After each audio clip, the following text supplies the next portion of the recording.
And here's day one of me organizing a male share house. As you can see, there is not a good use of jars and putting things in new, nice clear ones. So here I am finally going through putting these, and here I'm pouring the black tea, which spilled everywhere, sadly. Use one of those sieves when you're doing this yourself at home, kids. But after that big spill, it was absolutely fine. We drink a lot of loose black tea to make chai most days, although there's a very fierce competition in the house on who can make the best chai. Personally, I think I'm winning, but that is because I add a lot of cinnamon sugar. Changing your containers like this might not seem very productive, but it is actually very helpful when seeing how much you have left of your stock, and also just the availability. Like the oil there, in the oil container that it used to be in, it was very dark, so it's difficult to see when you're low on the oil. Similarly to when there's no chocolate sprinkles left, which you can see here, the hagelslag, which we use for making toast in the mornings.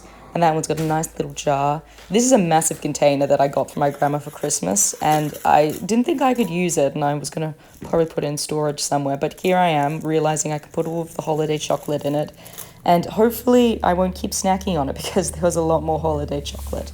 And here we have the big metal plate. This is honestly the secret to a lot of organization. Just putting things on a metal tray makes it look 10 times more organized and like it's meant to be there. See, look at this. Ah, so nice.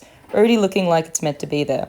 And here I am realizing just how dusty this actual thing is. And I've got my new rainbow sponge, which I'm going to use to clean the top of the cupboard.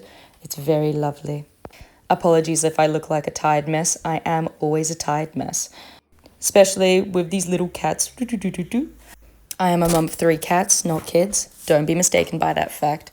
Back to the cleaning. I've now put everything back and it's all nice and wiped down, no more dust. And here I'm trying to put the tea on top of the chocolate jar to try and stop myself from eating them, and just putting some more things in jars. Obviously these ones are not very aesthetic, but it's not about aesthetics sometimes, especially in a male share house. It seems like it's just about practicability. Not really sure how I meant to say that word, so I'm just going to avoid it. But there they are, these nice little yellow jars with the last of those packages that I'm putting right back there. Sadly, they didn't look very nice with everything else, but again, not about aesthetics in a male share house. Nobody really cares. And finally, moving on to all this here. If you saw before, I pulled things off like pens and such, and here I'm finding the sieve that I needed to use earlier. There was also wallets on here, Metro cards, hand sanitizer, detergent. At the very bottom right, there's actually sandpaper and books that is some reason in the kitchen. That box that I just pulled out was for birthday cakes, so that's allowed. But everything else down here, all this stuff, why is in the kitchen? And just look at how dirty this is. I don't know if this has ever been cleaned, but I I would not be surprised. And here I am back with my nice rainbow sponge, which I think I'm just going to designate for dusting and wiping down surfaces, because I'm trying to really keep my house separate zoned and everything. I got some of those plastic gloves for Christmas, so I'm trying to make sure I have like green for kitchen and blue for bathroom, because that rhymes, to stop any discontamination. And maybe I'll have one as well for the toilet, because that's when I'm handling the deadly materials. And now this is really nice and clean. This, I'm pretty sure, is from IKEA, actually, if you guys have one. I'm putting back some of the dried foods, and I'm putting popcorn down the bottom, and I'm making a little tea section down there. I'm putting ghee up and everything. There clearly needs to be a restock in this house because we are very low on dry food.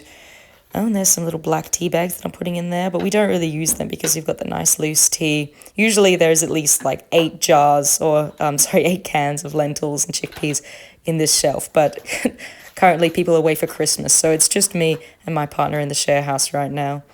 And there I am trying to move all the corn flour around and some more dried chips. And see, that's the 3rd box of tea, actually, that I found. So I've put it in a nice row so we won't open all of them at once. Definitely when it comes to organizing, I see a huge benefit in making sure you're organizing and putting things that are open or last in date at the front or the back. Definitely is reminding me of my job right now when I'm putting everything back and facing it. And there we go. Look how much nice and clean that is compared to before. It definitely needed a good clean. Here's where we started. And here's where we are. Thank you for watching.